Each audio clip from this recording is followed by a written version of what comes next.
el gobierno de la mañana, tremenda entrevista con el ministro de Salud Pública, que es un tremendo comunicador también.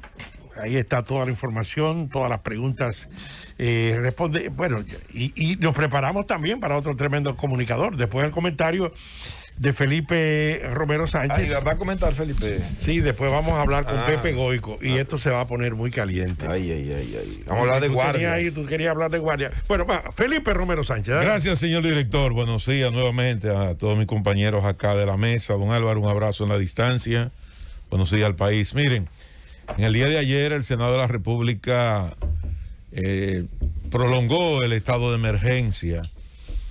Y una de las preguntas, de la inquietud que le planteaba al ministro Daniel Rivera era precisamente este tema del estado de emergencia.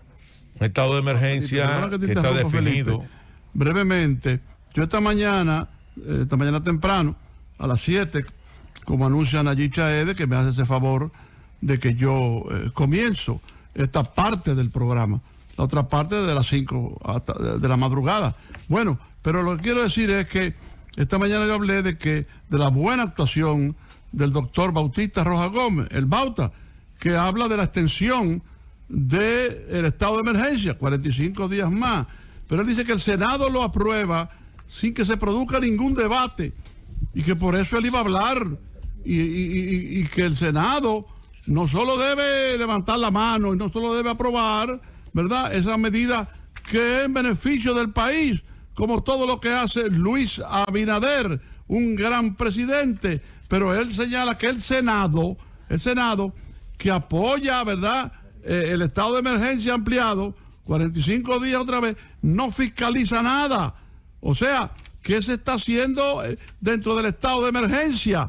Yo creo que es un señalamiento muy oportuno, muy inteligente, muy valiente del Bauta, de decir, bueno, aprobamos el estado de emergencia, pero nosotros, el Senado de la República, ¿qué hace para fiscalizar el estado de emergencia? O sea, una manera de cooperar con el gobierno, de cooperar con el país. Excúsame, Felipe. No, don Álvaro, estoy totalmente de acuerdo con usted y con el planteamiento del senador Juan Bautista Rojas Gómez. Yo pienso que para eso está el Congreso. El Congreso es una especie de contrapeso y de equilibrio, independientemente de que quién controle o no controle el Congreso. Y él está asumiendo su rol como legislador. Y precisamente cuando nosotros observamos y evaluamos así, a grosso modo, este estado de emergencia, los últimos estados de emergencia, lo que han servido solamente para la agilización de compra. Y yo puedo decir eso. Agilización de compra. Si comparamos lo que es un estado de emergencia, si comparamos lo que son las restricciones que implica un estado de emergencia y los resultados que hemos tenido, si comparamos lo que es un toque de queda que nunca se cumple, un toque de queda, entonces estamos en un estado de emergencia. Anunciamos un toque de queda, pero el toque de queda no se cumple. Tenemos una restricción de lo que es la libertad de tránsito que está consagrada en la Constitución de la República y que solamente puede ser limitada en el marco de un estado de emergencia, pero no tenemos consecuencia cuando violamos lo que establece esa restricción de ese estado de emergencia.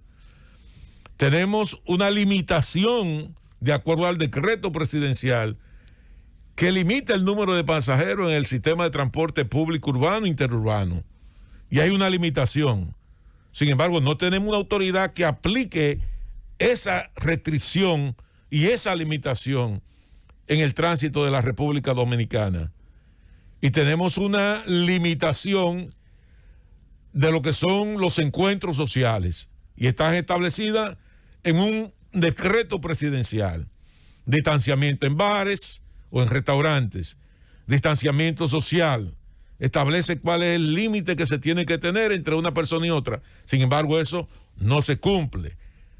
Aquí lo único que se está cumpliendo dentro de todo lo que es este proceso de estado de emergencia, en los últimos 3 o 4 estados de emergencia, o 2 estados de emergencia que se han publicado, que se han aprobado en el Congreso Nacional, es los procesos de compra.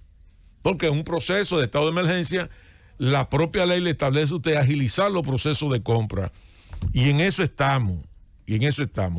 Por eso le preguntaba al ministro Daniel Rivera, ¿está haciendo alpinismo de una gestión de salud pública? Salud pública anda por un camino, pero las agencias gubernamentales, que son las encargadas de poner en marcha esas restricciones y de llevar a los violadores de esas restricciones, de acuerdo al estado de emergencia, a la legalidad y aplicar las sanciones que tienen que aplicarse, no se aplican. Entonces nosotros tenemos rebrote por aquí, rebrote por allá, un desorden institucionalizado, generalizado, donde no hay responsabilidad social, donde no hay compromiso empresarial, donde los sindicatos de choferes hacen aquí lo que le da su santa gana y su santa voluntad, donde son dueños y señores de lo que ellos quieran y violan todos los aspectos que tienen que ver el decreto del estado de emergencia.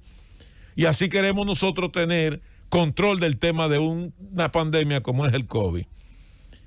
Y de verdad que cuando nosotros escuchábamos al ministro con esos niveles de impotencia, que por un lado andan haciendo esfuerzos para inocular y por otro la vacuna, y por otro lado usted ve un grupo de gente, no solamente en el marco de un desorden, sino de una manera totalmente impotente las autoridades frente a ese desorden, sin el apoyo de las agencias que se supone que son las que tienen que poner en vigor y en marcha esas restricciones.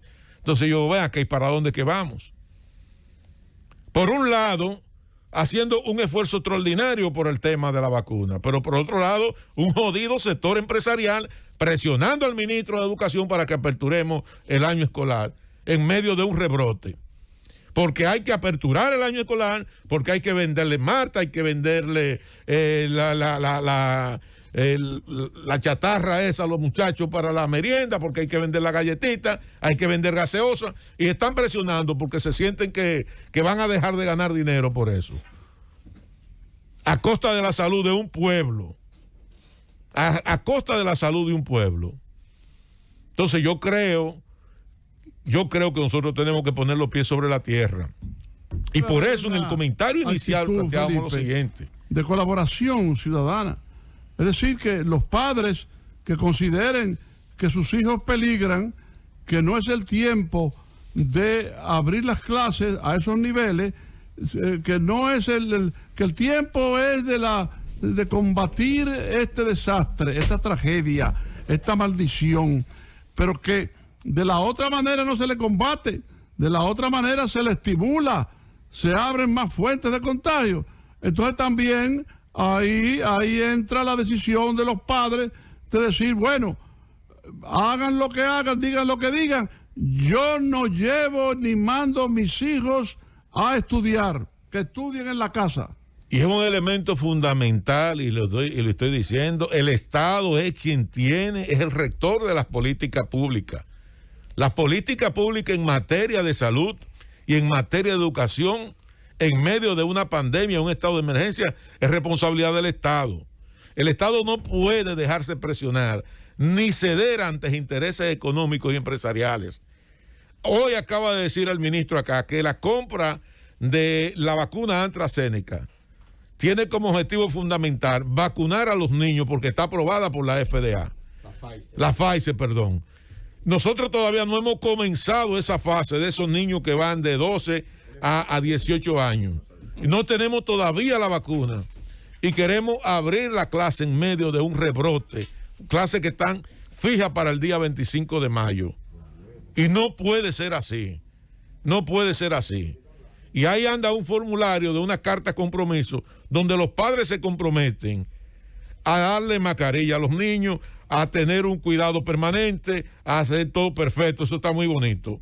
Pero dicen que que son responsables también y que se desvinculan de cualquier tipo de responsabilidad del contagio de los niños, desvinculando a la institución del Estado. Como una especie de equilibrio, si se quiere, no sé.